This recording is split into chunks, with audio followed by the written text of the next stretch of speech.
Alors actuellement, s'il y a une question à laquelle il faut répondre, ou du moins les Ivoiriens se posent le plus en Côte d'Ivoire, relativement à la configuration aux élections de 2025, c'est est-ce que Guillaume Soro peut rentrer en Côte d'Ivoire?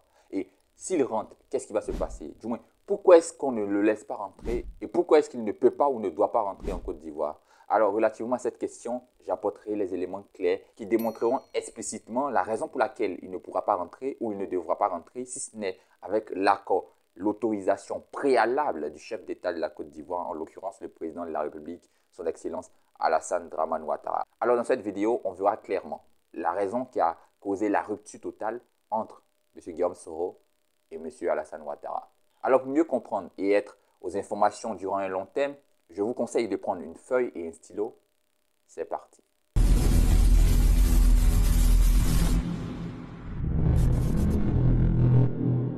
Pour mieux comprendre la rupture qui est survenue dans la relation entre le président Alassane Ouattara et Guillaume Soro, il faut d'abord passer en revue la relation qui les unissait. Donc, lorsqu'il y avait union entre ces deux hommes. Alors, pour mieux comprendre cela, il faut faire un bond en arrière, aller 23 ans en arrière, donc en 2001. C'est en 2001 que M. Guillaume Soro participe aux élections avec le RDR. Il est le colistier de Mme Henriette Diabaté, qui est candidate aux élections. Alors, il est avec le RHDP, convaincu des convictions du RHDP, après avoir milité pour les étudiants à la FESI. Donc, il progresse et il traverse beaucoup d'événements, 2002 jusqu'à 2005, puis 2007, où il est nommé par la suite Premier ministre. Lorsqu'il est nommé par la suite Premier ministre, il y a des accords tacites entre lui, par derrière, avec le président Alassane Draman Ouattara, dont on parlera un peu plus tard dans la vidéo. Il finit donc par se ranger en 2011 du côté du président Alassane Ouattara, après les élections de novembre 2010 qui ont conduit par la suite à une guerre, à une crise civile en Côte d'Ivoire, qui a pris fin le 11 avril 2011. Alors, dès ce 11 avril 2011, il est Premier ministre de la Côte d'Ivoire et le président est Alassane Draman Ouattara. Il est Premier ministre jusqu'en début 2012, où il est remplacé pour devenir le 12 mars 2012 président de l'Assemblée nationale de Côte d'Ivoire. Alors, il faut clarifier un truc. C'est là qu'on reviendra aux accords qu'il y a eu entre lui et M. Alassane Draman Ouattara. En 2006, M. Alassane Draman Ouattara, devant Blaise Compaoré, a signé un accord avec M. Guillaume Soro qui disait qu'il allait le récompenser sur 3 étapes. La première étape, c'était qu'il devienne d'abord et avant tout son premier ministre à lui. Donc le premier ministre de M. Alassane Draman Ouattara pendant son premier mandat. Donc s'il gagne les élections en 2010, M. Guillaume Soro est premier ministre de 2010 à 2015. Ça, c'est le premier accord. Par la suite, il y a l'accord qui dit que dès qu'il prend la présidence de la République de Côte d'Ivoire, il faudrait que M. Guillaume Soro devienne le vice-président, donc le deuxième homme du RHDP. Il y a le troisième accord, qui est celui-là même qui va créer polémique et problème par la suite. Il s'agissait du fait que lorsque M. Alassane Draman Ouattara aurait terminé ses 2 mandats, donc de 2010 à 2020, il faudrait que lui-même, il positionne M. Guillaume Soro aux élections de 2020 afin qu'il soit le candidat naturel du RHDP, donc président de la République par la suite, après M. Alassane Draman Ouattara. On se rend compte que dans l'évolution des événements, on ne connaîtra pas réellement ces éléments qui ont été signés dans le contrat dont M. Soro Guillaume lui-même s'est prévalu en disant qu'il a signé avec M. Alassane Draman Ouattara. En fait, c'est en 2016 que tout se complique. Le 8 novembre 2016 est votée la constitution ivoirienne qui porte la Côte d'Ivoire vers sa 3e république.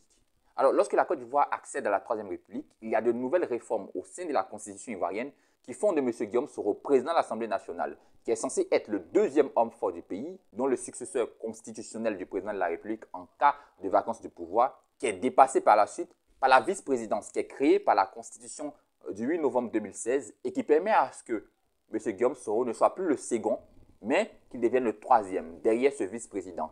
Il a par la suite le Premier ministre, un Premier ministre très fort, qui lui a toujours été avec le président Alassane Draman Ouattara. En fait, il a soutenu M. Alassane Draman Ouattara jusqu'à être son directeur de campagne en 2010. Il s'agissait de M. Amadou Gon Coulibaly, qui est nommé à ce poste de Premier ministre. Donc, M. Guillaume Soro est confronté à 2 situations très compliquées. D'un côté, il n'est plus le successeur constitutionnel du président Alassane Draman Ouattara, mais il se voit aussi talonné par un nouveau Premier ministre qui arrive, en l'image, en la personne du Premier ministre Amadou Gon Coulibaly. Donc, dès cet instant, les relations commenceront à être tendues. Parce que M. Guillaume Soro commence à se rendre compte qu'il y a un coup qui lui est tendu. Il sera tacitement, du moins petit à petit, chassé, évincé des promesses qui lui ont été faites. Mais 2016 est la première escale. On arrive en 2018 où il y a l'organisation, du moins l'idée de créer un parti unifié, le RHDP unifié, qui verra la coalition RHDP créée le 18 mai 2005 devenir un parti politique qui réunira donc le RHDP qui est la plus grosse tête avec le PDCI RDA. Le RHDP met en place ce qu'il a à mettre en place pour pouvoir créer ce nouveau parti unifié. Mais de l'autre côté, il y a le PDCI qui n'est pas disponible, qui n'est pas déterminé à accepter, à créer ou à rentrer dans ce qu'on appellera le parti unifié du RHDP. M. Guillaume Soro, lors d'une réunion privée avec le président Alassane Dramane Ouattara, lui a même dit qu'il n'est pas prêt à adhérer au RHDP, surtout que cette idée ou ce projet de parti unifié de RHDP ne pourra pas faire long feu selon lui. En fait, le projet de parti unifié du RHDP est de sortir de la coalition et de créer un seul parti. Il n'y aurait plus donc peut-être le nom RHDP, mais il n'y aurait surtout plus le logo qu'il y avait, mais il y aurait un seul parti. Donc le PDCI allait cesser d'exister, le RDA allait cesser d'exister, il y aurait un seul parti. C'est en ce sens qu'on a parlé de RHDP unifié. Mais en août, un mois après l'Assemblée constitutive qui a été créée pour pouvoir mettre le parti unifié en place, le 16 juillet 2018, le président du PDCI RDA, M. Henri Konan Bédié, décide de ne pas intégrer ce parti unifié qui était en train d'être créé. Immédiatement, il y a conflit entre ces deux parce qu'il y avait également un accord tacite entre M. Alassane Ouattara et M. Bédié qui disait que suite à sa gestion pendant ces 2 mandats, M. Alassane Ouattara allait permettre à ce que M. Bédié prenne la relève. Donc, on rentre dans un conflit d'intérêts. Il y a d'un côté M. Alassane Ouattara et de l'autre côté M. Bédié. Mais au milieu, il y a également Guillaume Soro. Guillaume Soro va donc par la suite se mettre du côté de M. Bédié, qui selon lui est mieux placé pour pouvoir l'aider à arriver à sa finalité. Parce que tout était clair. M. Guillaume Soro voulait devenir président vaille que vaille en 2020. Alors, ce qui va se passer est anecdotique parce que M. Guillaume Soro, qui était très proche de M. Alassane Dramane Ouattara, va commencer à se rallier, se rapprocher de M. Henri Konan Bédié, avec qui il va nouer de nouvelles relations. Il va montrer certaines velléités de créer une coalition ensemble, peut-être même au second tour des élections auxquelles ils auront participé individuellement pour pouvoir gagner les élections. Donc, M. Guillaume Soro se rapproche de M. Bédié. Il est même reçu à Daoukro par M. Bédié. Il y a une grosse cérémonie qui est organisée en décembre 2019. Donc, tout porte à croire qu'il y a en réalité un pas à franchir ensemble de ce côté-là. Donc, M. Alassane Dramane Ouattara se rend compte que M. Guillaume Soro est en train de quitter concrètement le projet qu'il avait. Donc, devient comme un couteau qui se retourne contre son propre chef. Il faut donc l'écarter stratégiquement. Qu'est-ce qui se passe? Il vient vers M. Guillaume Soro et lui dit: est-ce que tu es déterminé à intégrer le parti politique du RHDP unifié? Alors M. Guillaume Soro lui répond concrètement, et là nous sommes le 5 janvier 2019, qu'il n'est pas du tout prêt à intégrer le RHDP unifié, car pour lui, ce n'est pas un parti politique qui va voir le jour. M. Alassane Dramane Ouattara lui dit: si tu n'es pas déterminé à intégrer ce parti politique, il faut donc céder le siège du président de l'Assemblée nationale qui te revient, afin qu'on puisse le donner à quelqu'un qui fait partie de notre parti politique. Il va donc le laisser, et quelques jours plus tard, on dira 19 jours plus tard, il va envoyer des émissaires vers lui, le 24 janvier 2019, afin que ces émissaires puissent lui donner une lettre qu'il devra signer. Une lettre qui montre directement, officiellement, s'il signe sa démission de la présidence de l'Assemblée nationale.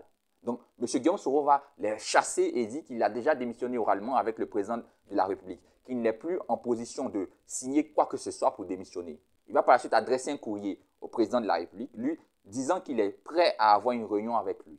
Mais son objectif n'est pas de démissionner en signant quoi que ce soit, mais d'organiser une session extraordinaire au cours de laquelle il va annoncer personnellement sa démission, comme la Constitution le voudrait. Le 27 janvier 2019, M. Guillaume Soro, finalement, va se rendre chez le président de la République suite à une demande du président de la République de le rejoindre chez lui. Ils vont avoir encore une discussion. Et le président de la République va lui demander pour une toute dernière fois: est-ce que tu es prêt à quitter le pouvoir ou tu es déterminé à entrer, à intégrer le parti politique? M. Guillaume Soro va encore réitérer qu'il n'est pas prêt du tout à intégrer le parti politique. C'est donc en ce sens que le président de la République va le pousser à démissionner. Il va se rendre à l'Assemblée nationale le 8 février 2019. Il va organiser une session extraordinaire qui va réunir tous les députés du Côte d'Ivoire. Il va les annoncer officiellement sa démission. Et les réactions des députés étaient incroyables. Ils étaient majoritairement déçus, pas nécessairement de la démission du président de l'Assemblée nationale, mais de la même mise, si ce n'est l'entremise du pouvoir exécutif dans le pouvoir législatif, qui démontre quelque part la cassure au niveau de la démocratie ivoirienne. Plusieurs réactions se sont vues ce même jour à l'Assemblée nationale par des députés frustrés, déçus. Et c'est dommage, c'est triste pour notre démocratie. Je pense que je suis en droit de dire que la Côte d'Ivoire a reculé de 30 ans. La démocratie a reculé. Mais nous prendrons quand même l'opinion nationale et internationale en témoin de ce qui se passe dans ce pays. Je pense que cette démission, nous avons tous compris, elle est là pour la paix en Côte d'Ivoire. J'ai le sentiment que nous sommes dans un état de non-droit. Parce que la Constitution de la République consacre la séparation des pouvoirs et nous nous rendons compte, et les Ivoiriens sont pris à témoin, que c'est sur injonction du président de la République pour le fait que le président de l'Assemblée nationale a refusé de l'accompagner dans la constitution de son parti RHDP unifié. Parce que sa conviction ne l'y autorise pas. Donc M. Guillaume Soro et M. Alassane Ouattara ont rompu dès ce jour. Mais la rupture sera effective, consommée et incroyable lorsque M. Guillaume Soro va se rendre effectivement, et ce aux yeux de tout le monde, auprès de M. Henri Konan Bédié pour pouvoir dresser un plan pour gagner les élections de 2020. C'est en ce sens qu'en décembre 2019, ils vont avoir des réunions ensemble, au cours desquelles ils vont mettre en place des plans. M. Guillaume Soro, après avoir négocié, discuté avec M. Henri Konan Bédié, il va se rendre en Europe, où il va commencer à nouer des relations, il va activer des réseaux, commencer à mettre en place un stratagème qui va lui permettre de gagner les élections. Parce qu'il faut le signifier, que ce soit en Côte d'Ivoire ou partout dans le monde, en plus de l'électorat qu'on a dans le pays pour gagner une élection, surtout présidentielle, il faut également avoir le soutien de la communauté internationale. C'est donc en ce sens qu'il va se rendre en Europe pour commencer à nouer de nouvelles relations. On le sent donc dangereux. Il va lancer son mouvement politique, le GPS. Ce mouvement politique est perçu comme étant une déclaration, si ce n'est une démonstration de la guerre, une guerre politique qui s'annonce en Côte d'Ivoire. Qu'est-ce que le président va faire? Le président de la République de Côte d'Ivoire, en attendant que M. Guillaume Soro se rende en Côte d'Ivoire, va commencer à mettre en place des stratégies pour l'empêcher de rentrer. Qu'est-ce qu'il fait? Il lance donc une requête à la justice qui va lancer des chefs d'accusation contre M. Guillaume Soro et il sera jugé. Le jour J où M. Guillaume Soro avait décidé de rentrer en Côte d'Ivoire et qui, in extremis, n'a pas réussi à rentrer, il était attendu par des soldats ivoiriens qui auraient mis la main sur lui et qui l'auraient enfermé. En fait, c'est ce jour-là que tout était prévu. La justice ivoirienne a délégué une partie des forces de l'ordre qui ont intervenu au QG du GPS, ont mis la main sur 19 personnes, donc 19 proches de Guillaume Soro. En ce qui concerne son mouvement politique qu'il a créé. Et également, suite à cela, il y a eu des chefs d'accusation, il y a eu une décision de justice et M. Guillaume Soro a été jugé. Il a été condamné à 20 ans de prison avec certains de ses amis, donc 19 d'entre eux, pour avoir été à la base de la déstabilisation de l'État. En fait, il a été impliqué dans un appel destiné à déstabiliser l'État et à mettre le discrédit sur les institutions de l'État, démontrant ainsi le mauvais fonctionnement de la République de Côte d'Ivoire. Il a par la suite été soupçonné de fomenter un coup d'État en dessous pour pouvoir renverser le gouvernement qui était en place. Guillaume Soro avait également été condamné pour avoir été à la base de recel, de détournement de deniers publics et de blanchiment d'argent qui ont surtout mis en avant sa résidence qu'il détenait à Makori, une résidence qu'il avoue avoir été propriétaire depuis qu'il était le premier ministre de Côte d'Ivoire, donc depuis 2007. En fait, il explique cela, Guillaume Soro lui-même, en disant que lorsqu'il a été nommé premier ministre de la Côte d'Ivoire, il était à Boaké.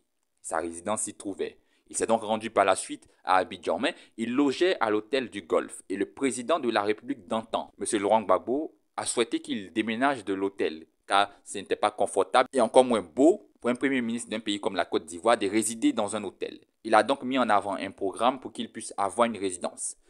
Au départ, du moins préalablement, la résidence qui lui était destinée était la résidence dans laquelle logeait le président de la République de Côte d'Ivoire, M. Bédié, qui se trouve à la Corniche, à Abidjan.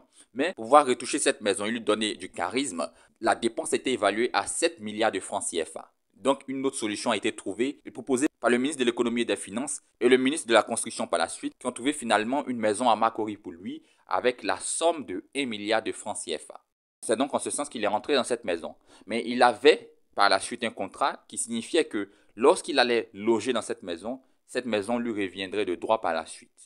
Donc cet élément a permis à ce qu'il soit accusé de recel et de détournement de deniers publics et plusieurs autres éléments. Il a donc écopé d'une amende de 4,5 milliards de francs CFA. Il a donc écopé de 20 ans de prison et d'une condamnation à perpétuité. Et ce, suite à un jugement par contumace. Donc il n'était pas sur les lieux et il a été jugé.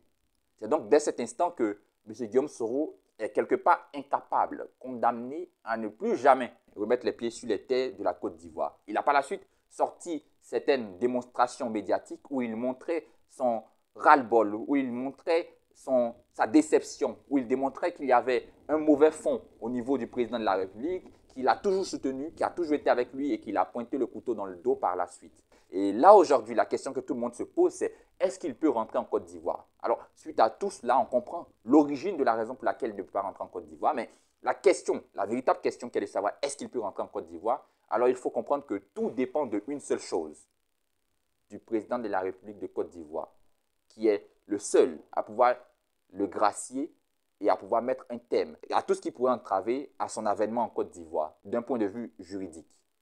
Alors, la seule voie que M. Guillaume Soro peut utiliser pour entrer en Côte d'Ivoire est la négociation avec le chef d'État. C'est pourquoi, récemment, il y a certains médias qui montrent qu'il y a de nouveaux liens de communication entre le président de la République et Guillaume Soro afin de trouver un terrain d'entente pour qu'il puisse rentrer en Côte d'Ivoire.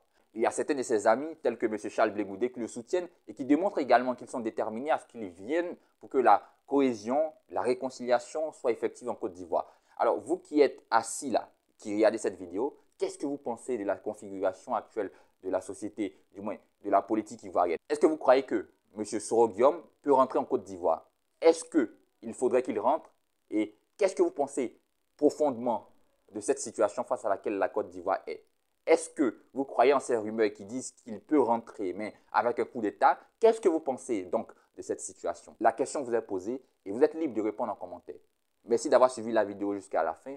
N'oubliez pas de lâcher un pouce, de liker la vidéo donc, de vous abonner si ce n'est pas encore fait, mais surtout de la partager afin que plusieurs personnes puissent comprendre l'origine de la rupture entre le président Alassane Dramane Ouattara et M. Guillaume Soro et tout ce qui va avec. D'ici là, portez-vous très bien et à très bientôt.